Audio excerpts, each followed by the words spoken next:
Market commentators fill airspace and magazine space with comparisons between today's market and some earlier markets, such as "This looks a lot like 1962" or "This reminds me of 1981", or when they're feeling very gloomy, we're facing 1929 all over again.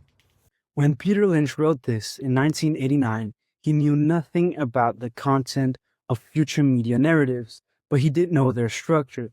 So when people say we're facing the internet bubble of 2000 all over again, it's not because the underlying situation is the same.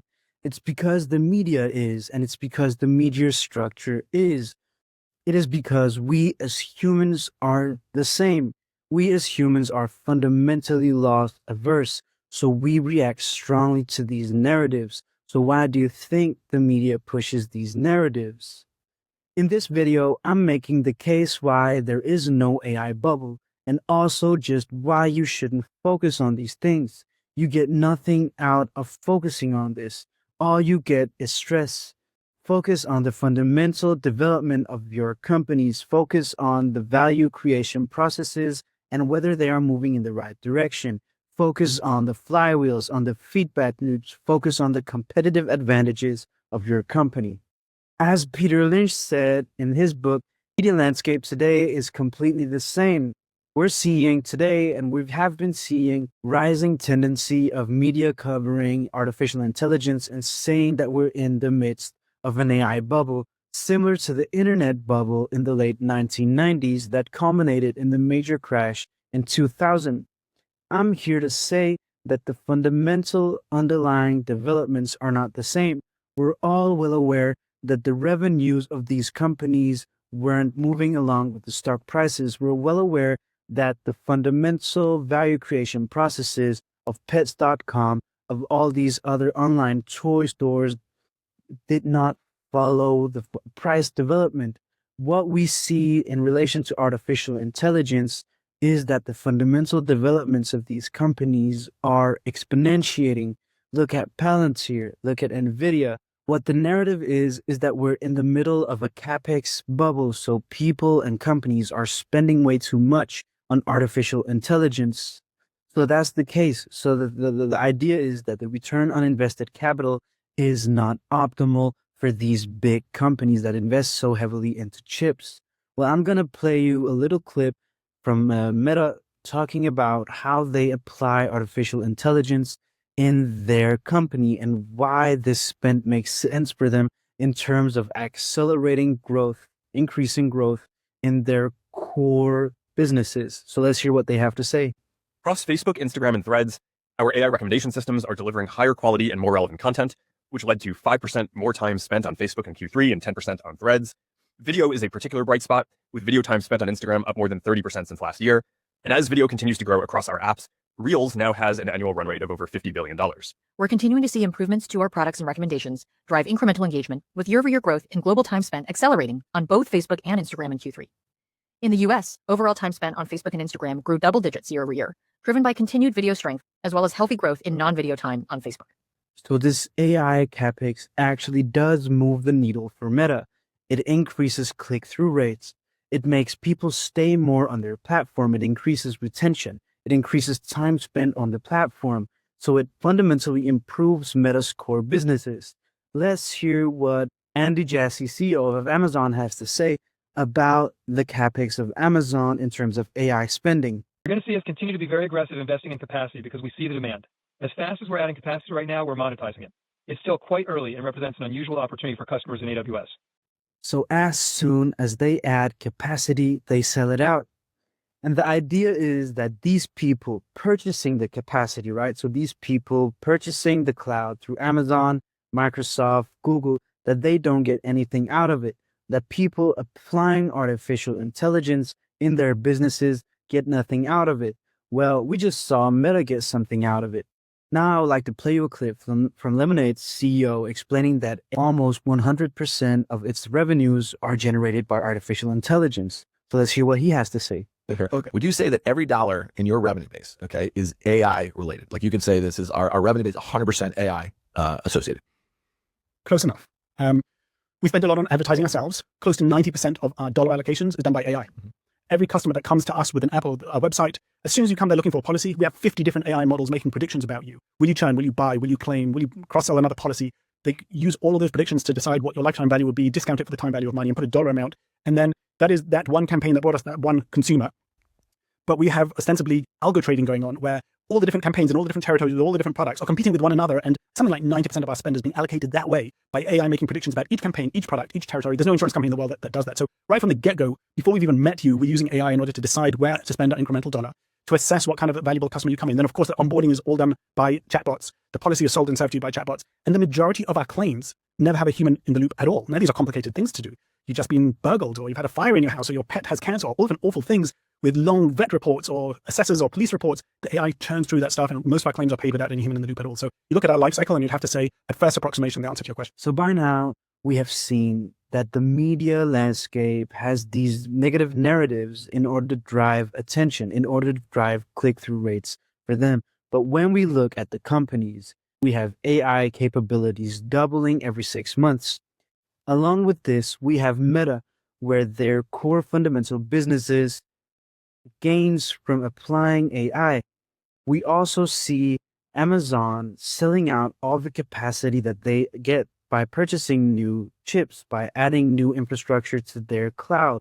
But what we've also seen is these very little tiny companies exponentially gaining from AI. When AI capacity doubles, their company's proficiency doubles. Let's hear once again what Lemonade CEO has to say about this. This is one of my favorite clips. We're on the walkway, the rest of the insurance companies aren't. And what I mean by that is that when GPT-5 drops, the next day I know how much more efficient our systems have become because we've just powered it, injected it with more intelligence than it had the day before. And all of our metrics improve overnight. That's what being AI first means at the moment. It means that your business is built atop of AI. And as AI rises, it raises your business and everything gets better. Your automation metrics, everything gets better. That's the way our business is built. I'm not aware of any other insurance company that's built that way. And that's why all of these investments ultimately from our narrow perspective manifest as just a better Lemonade, cheaper policies, bigger market share, more profitability. So with Lemonade, we have almost 100% of its revenues being attributable to artificial intelligence. What we also have is a company fundamentally increases in its proficiency with increases in artificial intelligence proficiencies. On my channel, I have went into this Palantir AIG partnership,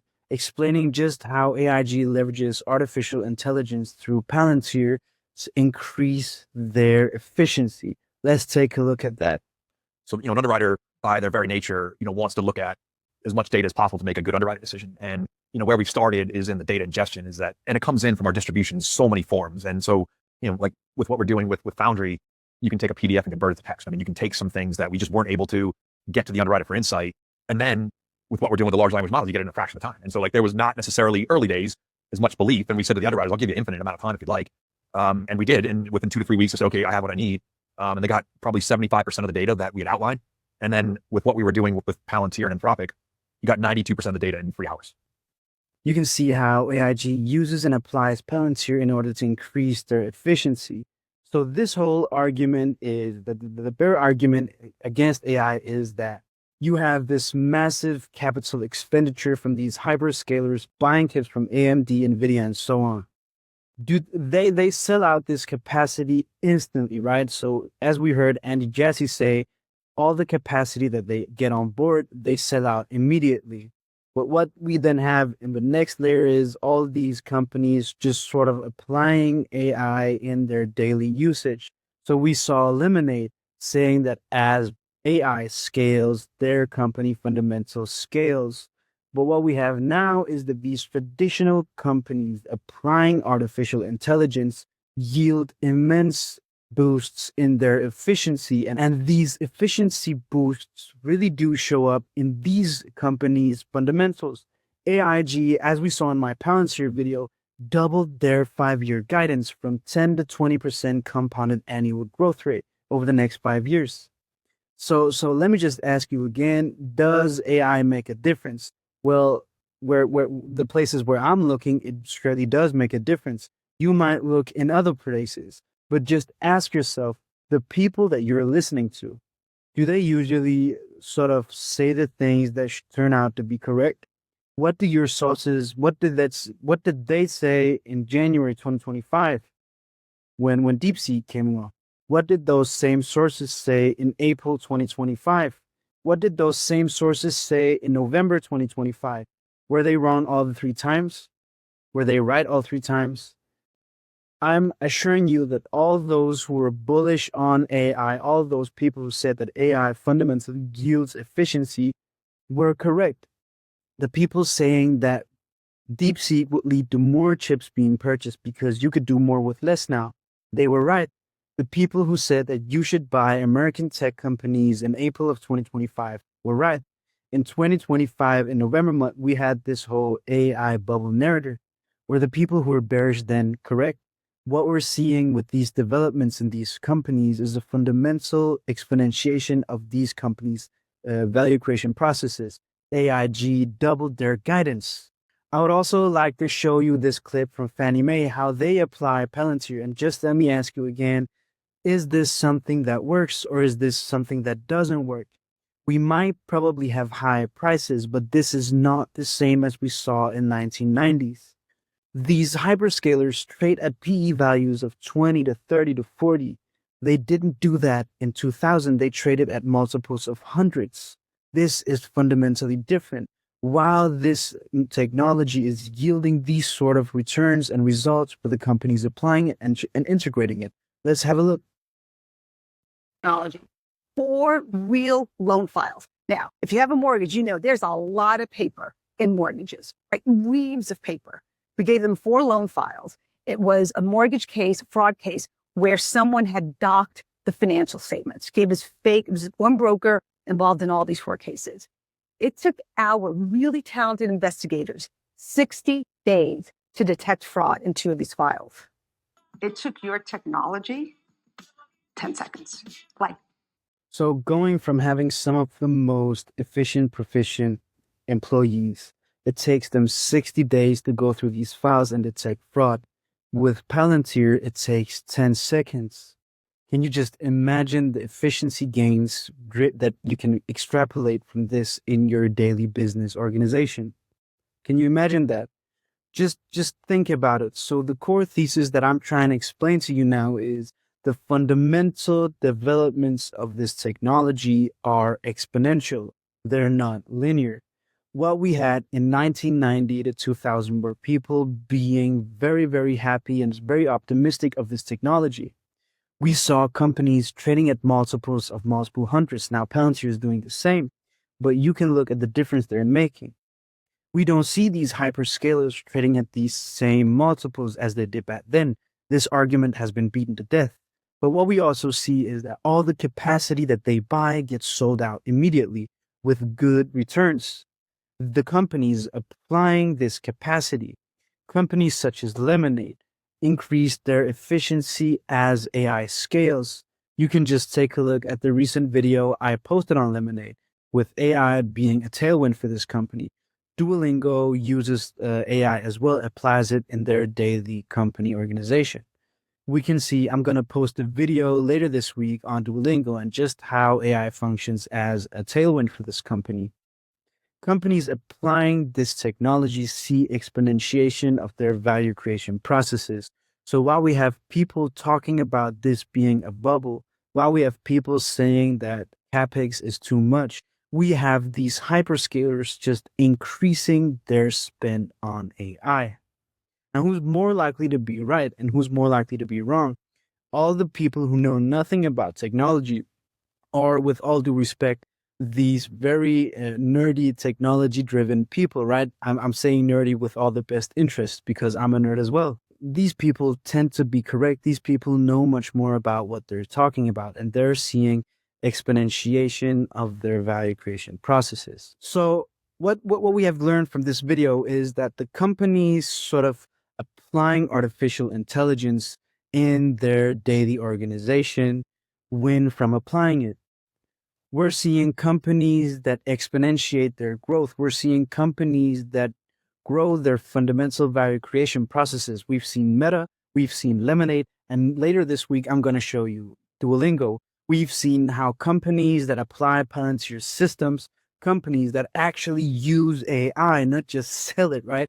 So these hyperscalers sell AI and make it universally applicable for the companies applying artificial intelligence. From them, Duolingo, Lemonade, gain in efficiency. But what we also have is companies sort of democratizing AI and making it broadly applicable, such as Palantir, yield immense results for their customers. So we might be in an AI bubble, but my sort of thinking goes in another direction. But what's more important is that we can just never know. We can never know. So what can you focus on? You should focus on companies. Don't focus on macro. Don't focus on these sort of broad ideas of market downturns, upturns. As Peter Lynch, I started this video, he said that more money has been lost in trying to anticipate market crashes than has been lost in the real market crashes. Focus on the companies that you hold. Focus on the companies that you own. Focus on the companies that you're interested in. And if we are in an AI bubble, just remember this, that would be the best possible opportunity for you to buy quality companies when they've decreased in price. They could purchase back more shares. They could reduce the shares outstanding while also driving their value creation upwards. But my sort of idea is that we're not in an AI bubble. My idea is that this narrative is overblown. My idea is also that you should not focus on these things. You should focus on where you can actually change something. Focus on the companies and focus on their fundamentals and on their long-term vision and how they yield AI and how they're executing on their mission. Thank you for watching. I appreciate your time, and I'll see you next video. This video is for general information purposes only and does not constitute investment advice or solicitation to buy, sell, or hold any securities. However, the views expressed in this video are my own and have not been approved or reviewed by NewDeal Invest. The information provided is based on public sources, which may contain errors. Forecasts and price targets are subject to uncertainty. Past performance is no guarantee for future results. I may hold positions or trade the securities mentioned. This video is for general information purposes only and does not constitute investment advice or solicitation to buy, sell, or hold any securities. I am an employee of NewDeal Invest. However, the views expressed in this video are my own and have not been approved or reviewed by NewDeal Invest. The information provided is based on public sources, which may contain errors. Forecasts and price targets are subject to uncertainty. Past performance is no guarantee for future results. I may hold positions or trade the securities mentioned.